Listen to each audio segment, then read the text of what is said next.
All right, guys. We've got the like Pepsi sound at the start of every game now. It's like they're pouring pop into the SCVs to make them go. Will it be enough, though, to get YoDa a win in the series? I am YoDa. He said his name. He said his name. Oh, no. There he is. He doesn't mind I said his name. He's fine with it. He's okay. And here is our blue Terran player down at the bottom of GSL Terminus.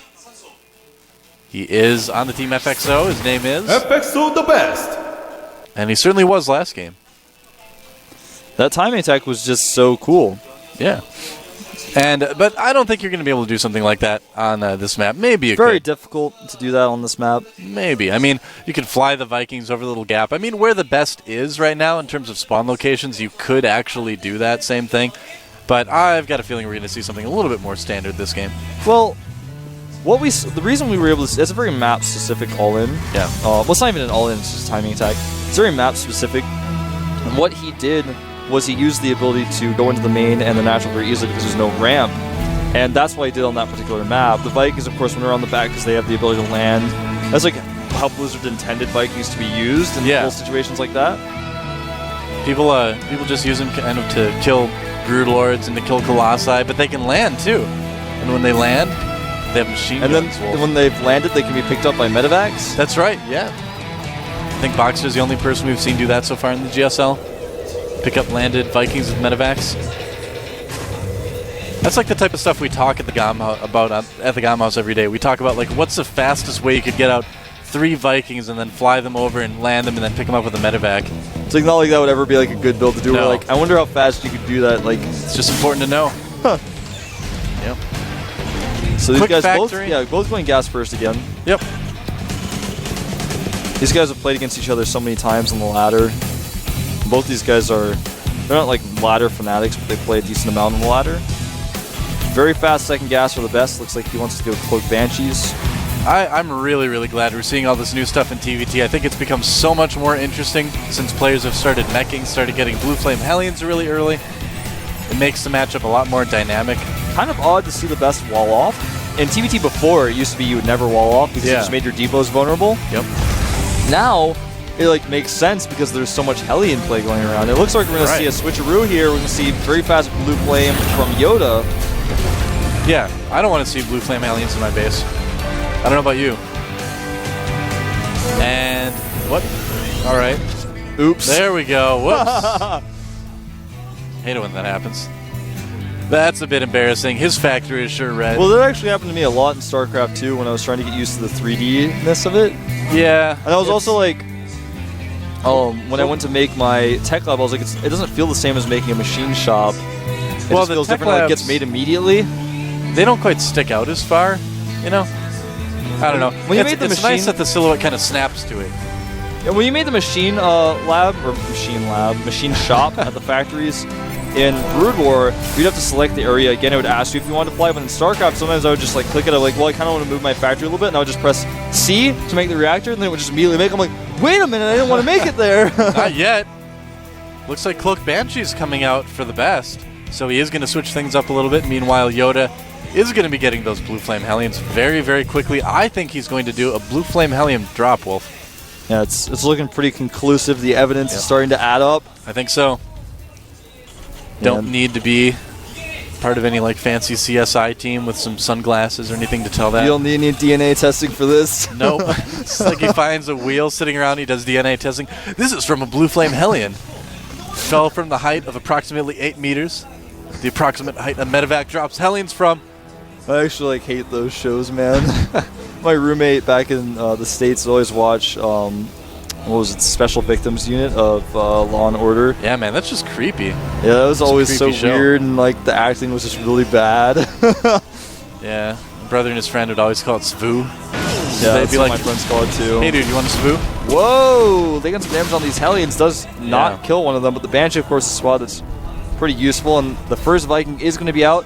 But he's going to have Cloak. That Marine is not going to be much of a concern, but the Viking, on the other hand... He's going to have to scan. May have to scan twice. Is he going to get out of there? I guess not. Nice control. All right, there's Scans twice. That's basically 2 wasted wheels, plus he kills several SPs, and That's a win in itself. There's going to be a third Banshee as well. And look at these Hellions. What? Whoa! I don't think he was expecting a wall in. That was kind of just like a attack move to my opponent's base and wait for them to go up the ramp. And yeah, ouch. It's like when I 4-gate people on a wall. This is a little bit of a preemptive cloak. That's right. For this Banshee. So here comes another Banshee from the best. And although he did lose the first one very quickly, don't let that make you think he's got bad control, because he did make his opponent use 2 scans. Yep. And he's going to take out a lot of SCVs here. Yep. There's enough for a scan, but he's just waiting for that Raven. All right. Banshee actually runs out of energy, so it was all in vain. Yep. And he actually did a good amount of damage with that one too, so. Well, that Raven's Not going to bad. be useful later on. Yeah, you can get Hunter Seeker Missile for that Exactly. Raven. It's not like he's not making any more Banshees, but it's not like it's going to really be like, oh, well, I guess you just made a Raven. Oh, interestingly, the best making a third command center. He knows he's killed so many units, he's so far ahead that he can just make a third command center. He's getting Blue Flame from here. Yep. And the Hellions of YoDa have Blue Flame as well, but he hasn't really been able to use them. And he's playing a little bit passively, I would say. Uh-oh. Needs to be pretty careful. He doesn't want to lose that Raven. You need that for point defense. And the Raven is out, and another Banshee comes in. Uh-oh. Whoops. Killing a lot of SCVs here. Yep. And he could just focus on the mules if he wanted to as well. There's one Viking, but he's going to have to use up more scans. Does he even have the energy He for just scan? has enough energy now. Yeah. And the Banshee escapes. Wow. It's like he knew. Well, He it was knew just, when the Raven it was coming just so back. smart that the Raven was out and he just went. And these Hellions might do some damage. There is a bunker. Oh, the Marines lined up, getting instantly roasted, and lift the depot. Okay, there he goes. I was like, I can't believe he didn't lift the depot. he heard you. All right. Auto turret being dropped here to help defend. Yep. Those Hellions are all at such low health. I mean, really, the best can just land the Viking. He did do if a lot of wants damage. to. He killed a lot of Marines. Yep. Gets another one there. And that third command center has not been discovered yet by YoDa, as far as I know. Yeah, YoDa's ahead in supply because he has those Marines. He has more Hellions. He kept the Hellions alive. Those Hellions are very low in health. Yeah. But the best with 3 command centers up, the SCV count is 31 to 26. Neither of these guys having a ton of SCVs yet. But with that third command center, he's going to have extra mules. He's going to be able to have optimal saturation. He's got 3 factories up right now. Both of them do, but of course the best can support those factories very easily. And in fact, could add an armory, which is what he's doing right now. Yep. It's like he's reading your mind, Wolf. I know, man. But we are teammates. It's true. Watched way more of this guy's games than you guys will ever know. Well, now we know. We can make estimates. Well, he's my favorite. I'll just be honest with you guys. He's my favorite player on my team. I just like him the best. Like QXC's like at home crying. He's like, "Shut up, Wolf." No, he's on a plane right now. Oh, that's true. Yeah, him and Slogger flying Well, back he from could China be. today. I wonder if he got back already. I think he's in the Golem House, like watching us. He's like, Could be. "Wow." Uh-oh. I love you Careful. too, QXC. So, still no third base for YoDa. Just kind of trying to power off a 2 base, make sure that he's safe before expanding again. He might decide to do a bit of a push, but the best has been putting so much pressure on him. It's really tough to move out. You know, you get that feeling. You're like, oh, I want to move out, but I'm worried because Banshees are going to come to my mineral line and kill SCVs. Yep.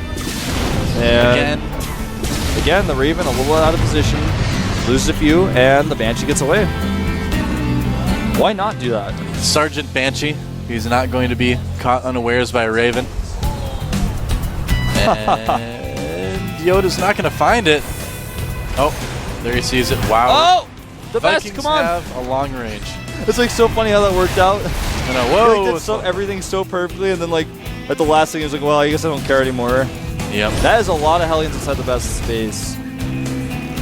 Yeah. I'm not sure if he should move out with his just yet. Where is siege mode at? All right, it's not even been researched yet by the best. That's a lot of Hellions coming in for YoDa, but Oh, this is I going to think be the best scary. is gonna But he kept his production facilities away from this area. yeah. Oh, that barracks is going to be a goner. And it looks like he's going to try to break this. Yeah, the best is in a really tough spot here. Several siege tanks sieging up on his cliff. He's going to lose this reactor. He doesn't have as many Vikings as his opponent either. He can't lift off his buildings because of the Viking counts. Both And players that look like they're Raven gonna is lose going to their be barracks. 2 Thors out. Oh, right that now. Thor going to be extremely useful. The Hellions coming forward, but the point defense are absorbing a lot of shots. And the Thors are going to nail those siege tanks from the high ground. If he controls well enough, the Vikings landing and distracting the Thors. That is not exactly what the best wanted to happen there. And No, wow, it's not. both Thors dying so fast with those Vikings and siege tanks. And I think the best actually might just be I losing think this game right now. I think it's going to be impossible for him to recover at this point. Yeah. He's losing all of his own Vikings. There's siege tanks that's naturally trying to top auto turrets to hold this off, but it's not quite working. And even though he had that third base up, he just wasn't able to really make use of it.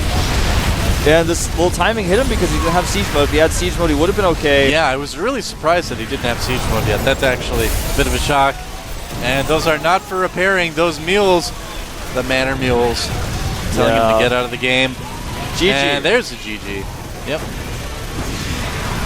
Well, that was a pretty quick ending to that game. Both games ending on a little timing attack. And we are 1-1 now in this series. Both of these players, their future in the GSL on the line, Wolf. They don't want to go back through the hell of the qualifiers. It's your turn to fry, as Trevor came up with that line. Your turn to fry. Yeah, that's not just like it describes the feeling. You know, these guys are sweating, man. GS hell with the Code A qualifiers. Wow, that was like an awesome guitar solo in that song. Yeah, it was. Right, I was just actually enjoying it. I was like, should we talk now, or should we just let them enjoy it? I don't know. I was just gonna like settle back and listen to the subtle sounds of the guitar solo. It was very mellow. It was. I used to play guitar. I was telling Wolf this. I actually played in some punk rock bands in high school and college. You were like that guy. You were the cool guy. I was, dude. I like skateboarded for 5 years. When I wasn't skateboarding, I was playing video games, and I was never doing homework ever. Yep. Garage bands were pretty cool, man. They were actually. We weren't just in a garage. We had like a whole abandoned house we could practice in. Oh, nice. My friend's parents owned this house that nobody lived in, so we just set up in like the living room. It was empty. It was awesome.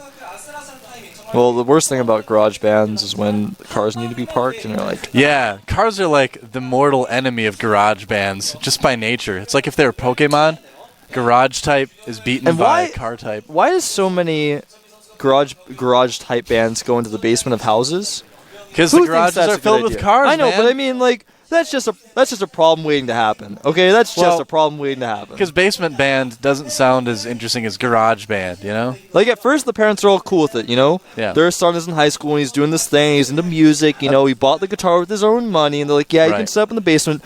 But a few weeks later, you decide that's not what you want anymore. Well, then the friend brings over the drum set, you know, and then the other guy's got his bass guitar, and it's like he's got his Spider amp turned up all the way. And they can only practice on the weekend because they're trying to do their homework. Yeah. And, you know, it's always like 2 a.m. and you're like trying to get some sleep, but it's tough. It is pretty rough. It's a tough life being in a garage band in high school. A lot of you guys probably, I'm sure, can relate. Because, you know, people who are in a band are cool, and people that watch a GSL is cool. Let's watch this game right now.